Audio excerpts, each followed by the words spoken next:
قد كفاني علم ربي من سؤالي واختياري فدعائي وابتهالي.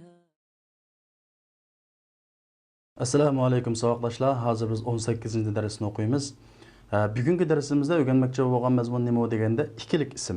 Ya'ni biz buni arab tilida deymiz, ism musanna, ya'ni ikkilik ism deb ataymiz.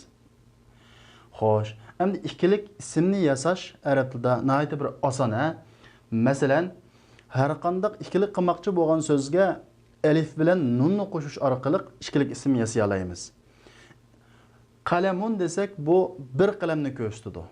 Bir qalamni. Endi buni ikki qalam demoqchi bo'lsak, buningga alif bilan nunni qo'shimiz, bu qalamani bo'ladi. Kitabun alif bilan nunni qo'shimiz, kitabani bo'ladi. Mudarrisun alif bilan nunni qo'shimiz, mudarrisani bo'ladi. Bu mana shunga o'xshash nihoyat oddiy. Endi buningga diqqat qiladigan bir ish, ikkilik ismning oxirisi taq zir o'qiladi. Masalan, mudarrisani, kitabani, qalamani. Ikkinchi qilib bugungi dars o'rganmoqchi bo'lgan mazmun nima deganda kamni o'rgatmoqchi. Kam deganimiz bu so'rash uchun keladi. Masalan, qancha deb. Xo'sh. Endi bu kam kelgan ekan, bu kamdagi uqumsizlikni ko'tarish uchun bir tamyiz, ya'ni farqlantiruvchi kelish kerak. Masalan, kam desa, nima qancha? Kitob qanchami? Pul qanchami?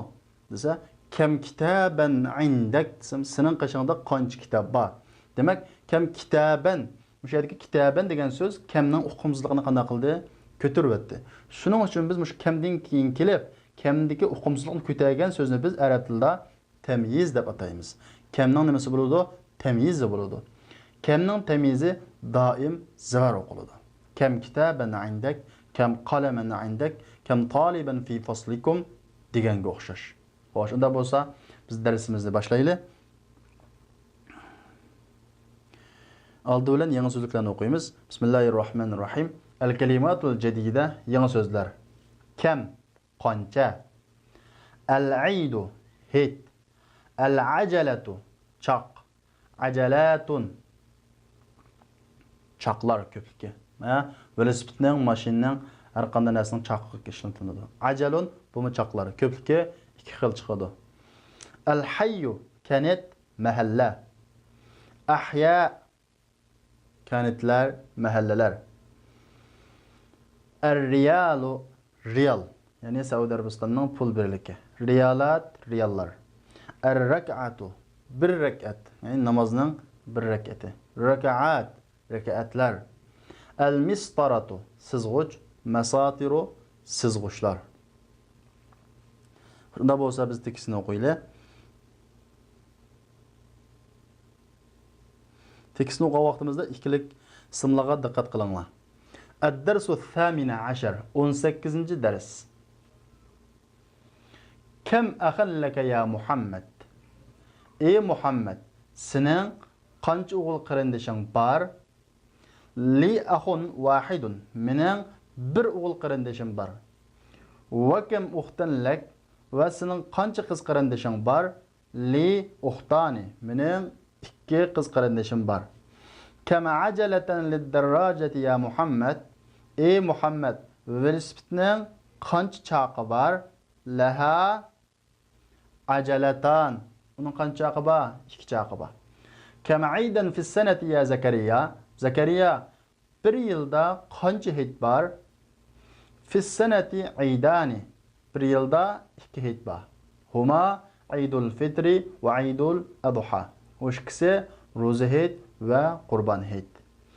Ya Ibrohim, abuka tajirun kabirun. Dadingiz cho'ng sodigar. Kam matjaran inda? Uning qishida qancha do'kon bor? Matjar degan so'zsiz qildigan o'rin do'konni ko'rsatadi.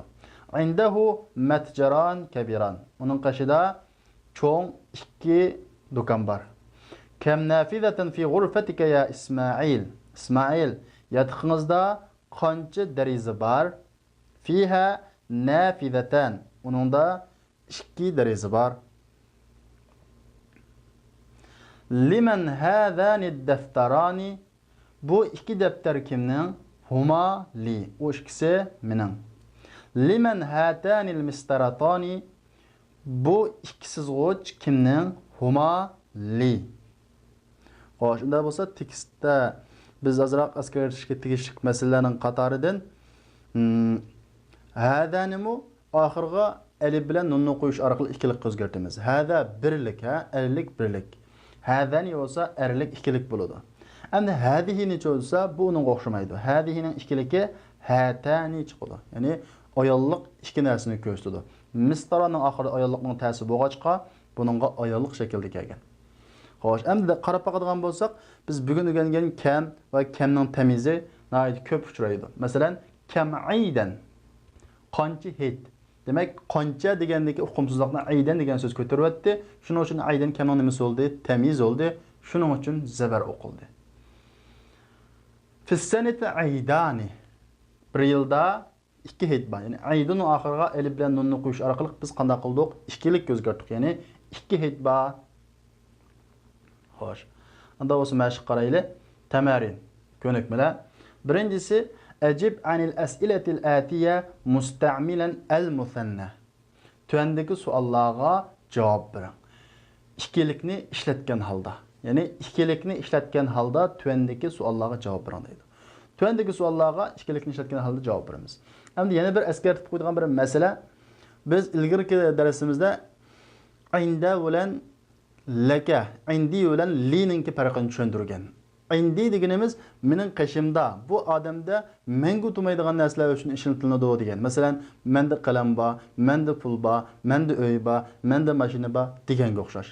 Licho bu odamda mengu turadigan, ya'ni o'lguchi turadigan narsalar uchun ishlatiladi. Masalan, mening bir qarindishim bor, mening bir o'g'il qiz qarindishim bor, mening onam bor, mening dadam bor deganga o'xshash. Endi shu so'g'an savollarga shu nuqtaga diqqat qilib javob bersizlar. Masalan, kam qalaman indak deydi. Senda qancha qalam bor deydi. Nima deymiz? Indi qalaman. Li qalaman desak bo'lamdi, bo'lmaydi. Ya'ni indi qalaman deymiz. Kam kitaban indak? Senda qancha kitob bor? Indi kitaban. Ikkilik bo'yicha javob beramiz. Kam saburatan fi faslikum? Sinfinglarda qancha do'st bor? Fi faslina saburatan. كم ريالا عندك الآن كم ريالا عندك الآن يا ليلى ليلى hazır qışınızda qancha riyal bor?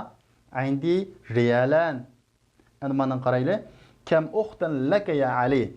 Ali, sizning qancha qiz bir tuqqaningiz bor dedi. Li uxtani deganga o'xshar. Xo'p, tushungan bo'lsanglar, buni oxirini o'zinglar ishlaysizlar. Ikkinchisi iqro vaktub. Sizlar buni daftarga yozib tarjimasini yozasizlar. Birincisi Halidun lahu ibnani va bintan deydi. Qarang, ibnning oxiri alif bilan nunni qo'shdi, bintunning oxiri alif bilan nunni qo'shib ikkilik o'zgartdi. Halid uning ikki o'g'li va ikki qizi bor. Li va indiga bor degan tarjimasi birga chiqadi. Fi hadal bayt ghurfatan kabiratan. Bu uyda cho'ng ikki yotoq bor. Fatima laha tiflan saghiran. Fatima uning kichik ikki balasi bor. Aynun ko'z, shunda u aynan ikki ko'z. Li aynan va uzunan va yadan va rijlan. Qaranglar, hammasiga alif bilan nunni qo'yish orqali ikkilikka o'zgartdi. Mening ikki ko'zim, ikki quloqim, ikki quloq va ikki putim bor deganga o'xshash. Xo'sh, unda bo'lsa, buning qilib qolganini o'zinglar ishlaysizlar. اقرأ الأمثلة الآتية ثم ضع في الفراغ فيما يلي تمييزا لكم واضبط آخره deydi. Tuvandagi misolni o'qing. Bizga misol berdi. Ondan keyin tuvandagi bo'sh o'ringa qo'ying. Nimani? Tamyizan likam. Kamning tamyizini qo'ying va u tamyizning oxirini bekiting. Uning oxirini bekiting. Tamyizning kamning tamyizining oxiri qanday o'qiladi? Qaraydigan bo'lsak, kam uxtan lak, sening qancha qiz bir tuqqaning bor? Kam qalaman indak, senda qancha qalam bor? Kam sayyaratan fil jami'a, universitetda qancha mashina bor? Bu 3 misolda shuningki ma'nosini nihoyat ro'shan bayon qilib bergan. Masalan, lak qarindosh, odamda muqim turadigan narsaga. O'lgucha menga turadigan narsaga. Indak bu qalam, odamda vaqtliq turadigan narsaga.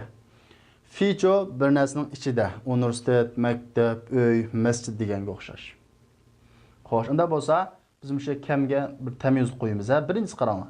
Kam bosh o'rin indak deydi. Nima deymiz? Kam kitaban indak.